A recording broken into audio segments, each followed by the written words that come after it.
Olá pessoal, espero que vocês estejam bem.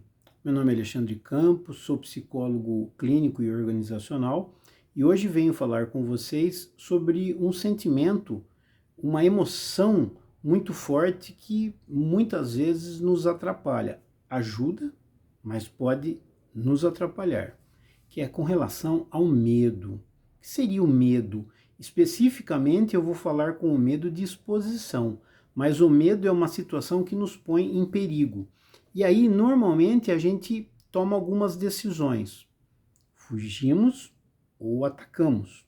Ou uma terceira via, muito mais conhecida em alguns animais, mas também no ser humano, é de congelamento frente a uma situação. Você não sabe muito o que fazer. Nessa situação específica que eu falo para vocês hoje, é com relação a esse medo de exposição. E qual tipo de exposição? Eu passo muito por isso com alguns pacientes, com alguns alunos e comigo também. Eu também entro nessa situação dependendo do público e dependendo do dia que eu estou.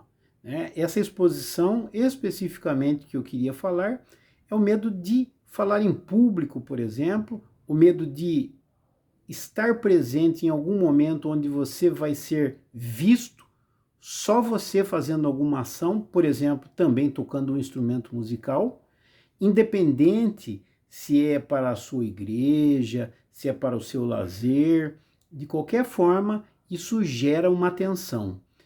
E aí vem a grande pergunta, mas, puxa, me deixa aqui com o meu medo, tá tudo bem, ok? O ponto é, se isso estiver atrapalhando o seu dia a dia, é ruim.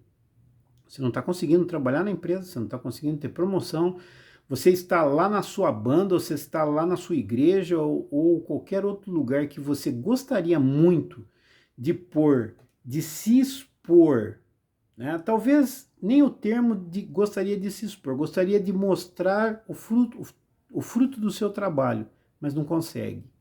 Então, esse medo pode sim te travar. E aí, em que situação isso pode, o que eu poderia fazer para minimizar o impacto dessa situação? Bom, aqui na psicologia, normalmente o que a gente busca, e isso olhando as várias linhas psicológicas, a ideia é colocar a pessoa frente a essa situação de medo. Como assim, Alexandre? Se eu tenho medo, eu não vou querer entrar nessa situação. Por isso que normalmente a gente usa de técnicas dentro do próprio consultório, mas uma delas é a famosa dessensibilização sistemática. O que viria a ser essa dessensibilização sistemática? É exatamente fazer isso.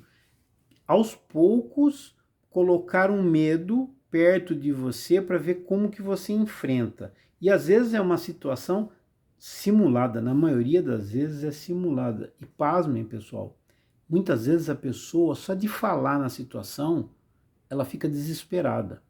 Então, primeiro, a pessoa deve buscar esse tipo de ajuda e ela pode, junto com um profissional, dependendo da situação, até sozinha, ela treinar um pouco em casa. Então, ela tem medo de falar em público. Ela pode usar o telefone celular, gravar. E isso não é fácil, porque a pessoa, mesmo frente a essa exposição, às vezes ela fica muito nervosa, fica às vezes até desesperada. Então grava um pouquinho só. Não quero gravar. Vai na frente do espelho e tenta ler alguma coisa. Tenta tocar alguma coisa. Lembra, você está sozinho num ambiente que você controla. Quando você lembra que você pode controlar, né? Eu gosto de pôr essas aspas, porque no fundo, a gente vai ver em momentos diferentes que a gente controla pouca coisa. Mas se você tem esse controle do ambiente, eu vou fazer dentro do meu quarto, eu estou aqui na frente do espelho, e eu vou falar para se ouvir e prestar atenção nesses sentimentos. Esses sentimentos que vão aparecer são petróleo, são ouro para você, meu amigo. Anote, porque isso vai te fazer a refletir para ver como que você consegue enfrentar. Se você precisar, mas normalmente todos nós, de alguma forma, precisamos nos colocar numa situação onde vamos falar em público ou vamos defender uma situação, um problema. Então, pensem nisso. Essa ideia da exposição até chegar no nível que você quer, né? Ah, eu quero fazer uma leitura para uma classe, ou eu quero estar no anfiteatro fazendo homenagem às pessoas. Vai de leve, é como academia, aos poucos, primeiro sozinho, depois pega umas 2, 3 pessoas, põe perto, conversa naturalmente. Não é fácil, pessoal, não é fácil. Mas a ideia é quebrar um pouco dessas regras. É por isso que vocês estão aqui no canal Quebrando Regras. Alexandre Campos, psicólogo, clínico e organizacional. Uma excelente semana para todos vocês. Fiquem com Deus.